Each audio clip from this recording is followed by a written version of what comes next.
Killian got off to a little bit of a tough start at last weekend's duel, dropping two close 1-point decisions. So, what did you say to him, this week in practice to get him sort of, you know, back on the winning track? And what did you talk to him about this week and what he needs to improve upon going into this weekend?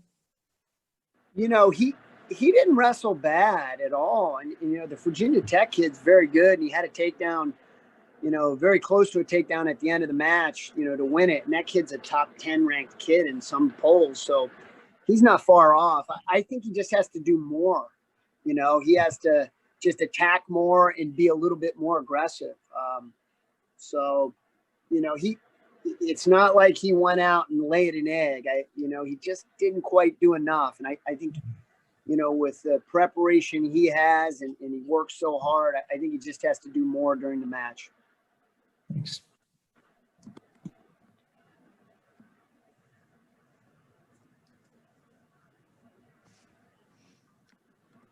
Next question's from Kevin. Coach, question about Cale Brays. He's still in the rankings, didn't wrestle this last weekend. What's his status for this weekend? Caleb was out for a while. So he's been working out the last, 3 weeks or so. So he hasn't wrestled off. He's going to get some exhibition matches this weekend, and then wrestle off the following weekend. So he's kind of just coming back. He looks pretty good in practice. We won't see him against Bucknell or Oklahoma unless Jeff gets hurt, but we will see him this weekend, getting an exhibition or two. And you had mentioned the preseason, obviously with the condensed schedule, hurting wrestlers, backups, people competing for spots because you didn't have those extra chances. So you did get a number, at least some exhibition matches in last weekend. Is that the plan for, additional meets going forward? And can you do that in Big 12 matches? It is the plan. This weekend, I think we'll get, our team might get 4, 5, 6, 8 matches. I don't know, whatever we can get. And it just depends, we're not going to fly out a ton of people to say Oklahoma State just to get extra matches. But if we have some key guys that we want, we're starting to get a little bit of depth where some guys are pretty similar. I mentioned Jeff and Caleb at 141. They're both pretty good young kids. And we want to get them as many matches as we can, but definitely this weekend. And we're going to try to get as many extras as we can.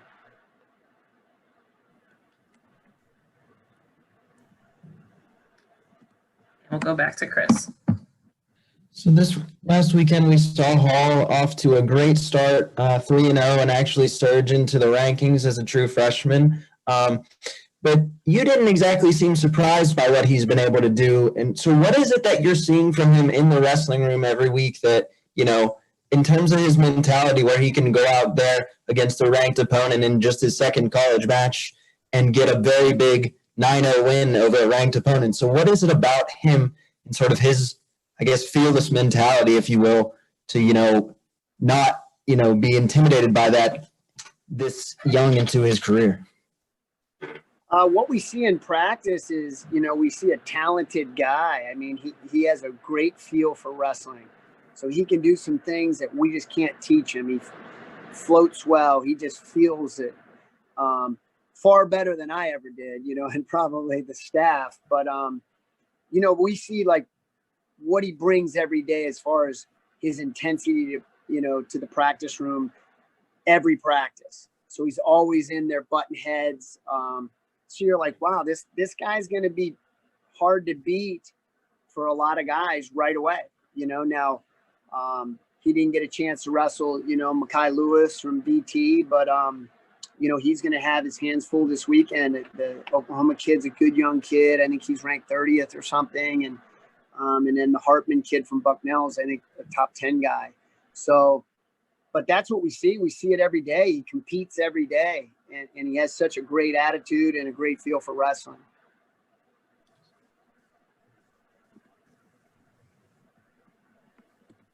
And we'll go back to Kevin.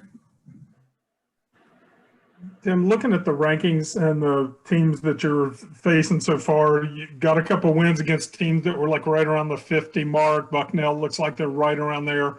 Then you go up to top 25 teams. How big is that gap there from, say 50 to 20, 25? And what do you have to do to get to the point where you can get wins against that next tier of opponents? It's a good gap. I mean, it's a pretty big gap. You saw it, how Virginia Tech handled, I guess, the 3 teams they wrestled this weekend, and they're a top 10 team. It's a pretty big gap. What do we have to do? We have to just keep training. I think we've got, I keep saying we have some of the athletes in here that we want and need. Our team is, talent is growing. We just have to keep wrestling. Again, it's hard to get them better if there's, at the beginning of the year, you're not allowed to do this. You can't practice. Now it's like there's no open tournaments. You can't get. So we just have to continue to try to develop them in practice and get them as many matches as we can. And then it's just a matter of time. We're trying to bridge that gap and make it, shorten the time from, this level to this level, but we're climbing. I don't know the actual time frame, but we're getting there. Finally, something I should have asked you last week. Football has the trust the climb mantra. Do you have one for your team? Do you have something or a message that you consistently are reinforcing? Yeah, my message is I don't want to wait to win. All right. I try to tell our guys, I understand there's a difference when you are an immature young man and you're wrestling. In the sport of wrestling, there's no schemes like with teams. You can be the sum of the parts can be greater.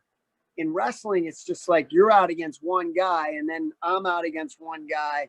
I just keep trying to tell them they can win as freshmen, though. You're allowed. You're allowed to. I've seen it done. I see it happen every year. You see it like a Spencer Lee from Iowa or someone win the nationals as a freshman. So is it that crazy that Peyton Hall can beat the number 9 guy this weekend? No, it's not that crazy. So, while we're, we have a pretty good feel for where we are, but I think they can win right away. So, yeah, trust the climb. We do trust the climb, but I want to climb right now. We're tired of losing. Next question is from Chris. So you have a very youthful roster right now, and this question may be a bit premature, but have you had sort of the conversations with some of these guys on your roster right now about utilizing that sort of free year that this could turn out to be, so that, down the line, you're going to have a very, instead of it being the youthful roster that it is now, thinking 3-4 years down the line, it could be a very senior-laden roster. Have you kind of had those conversations with some of these guys looking that far ahead? We haven't talked about the future, but we certainly talked about this year, like everybody's, available to us because there's no red shirt. It's a free year. Everybody's red shirting, right? Everybody is the same class next year as they are this year. So everyone's available. There's still some things that can happen with our lineup. I know not this weekend, the following weekend, we're going to have wrestle-offs at 33. We have, Siebert and Joe Thomas were in some tight matches. Ryan Sullivan's going to go down to that weight. We may have something going on at 49. There's just some weights that are just unsettled. So we've encouraged them to just keep competing, get yourself into that lineup. But long-term, no, we're swimming over here. We're trying to, or tread water rather, it's, I haven't had much time to think about down the road. I'm thinking about, tomorrow's practice. Mm-hmm.